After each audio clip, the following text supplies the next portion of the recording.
There are games you turn on, play for a while, and then turn off again. Then there are games that can absorb you for dozens of hours. And then there are games that can completely consume you, frustrate you, exhaust you, and yet you keep coming back to them. And Rust fits exactly into that category. Rust is not your typical game. It's not a game you just turn on after school or work to relax. Rust is more of an experience, and often a rather unpleasant experience. But that's exactly what makes it so powerful. When you start Rust for the first time, you don't begin as a hero. There's no story waiting for you, no tutorial, no help. You spawn on a beach, naked, with a rock in your hand, and around you is a world full of other players.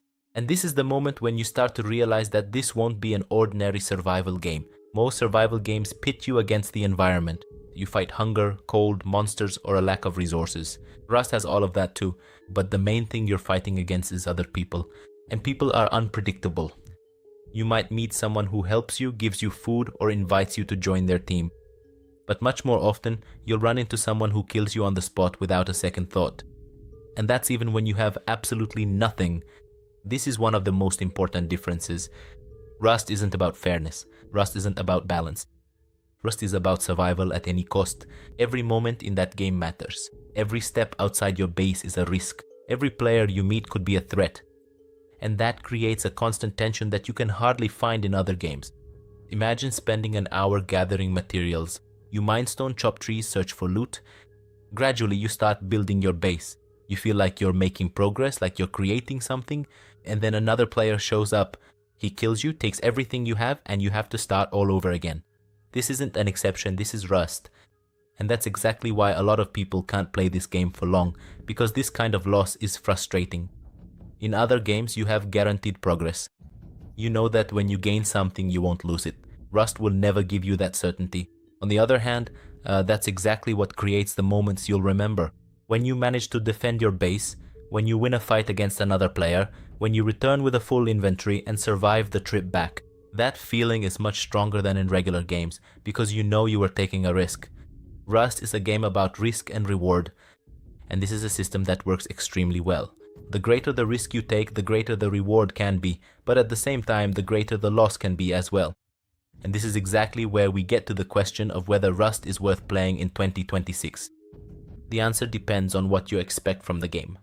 If you're looking for a relaxing game where you can unwind, Rust isn't for you. If you want steady progress that no one can take away from you, Rust will frustrate you. If you don't have time to play regularly, you'll feel like you're constantly falling behind. Rust isn't a game that pauses when you turn it off. The world keeps going. Other players are playing, building, raiding, and when you come back, you might find that everything you had is gone. This is one of the biggest disadvantages of this game. It's not friendly to players who don't have much time. And in 2026, when most people have more responsibilities than ever before, that's quite a fundamental problem. On the other hand, Rust has evolved significantly over the years. The developers have added a huge amount of content. You have more options, more systems, more ways to play. The graphics are better, the world is more detailed, the game is more complex, but the core has remained the same. Rust is still tough, still uncompromising, still based on player interaction. And that means if you didn't like Rust before, you probably won't like it now either. But if you loved it, you'll still find what you enjoyed about it. Another important thing is the community. Rust has one of the toughest communities out there. Toxicity is common, betrayal is common, aggression is common, but at the same time, that's exactly what creates stories. Every server is different, every player is different, every situation is unique.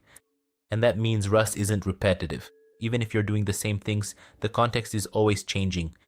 One time you're trying to survive your first night, another time you're defending your base, and the next you're planning a raid on another team. And every time it's different. This is a huge advantage.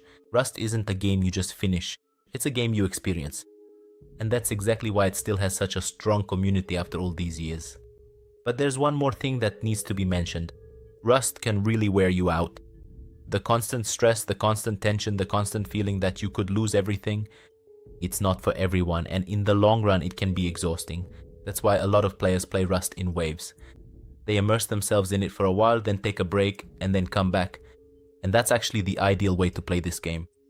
Not trying to play it constantly, but treating it as an intense experience you return to. So, is Rust worth it in 2026? Yes, but not for everyone. It's worth it for players who want something different from classic gameplay. For players who want emotion, tension, and real risk. For players who want to experience something other games don't offer. It's not worth it for those looking for peace, certainty, or quick fun. Rust is not a comfortable game, but that's exactly why it's so powerful. Because at a time when most games protect the player, Rust lets you fall.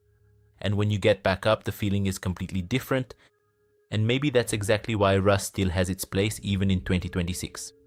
Not as a game for everyone, but as one of the few games that isn't afraid to be tough. And that's exactly where its greatest strength lies.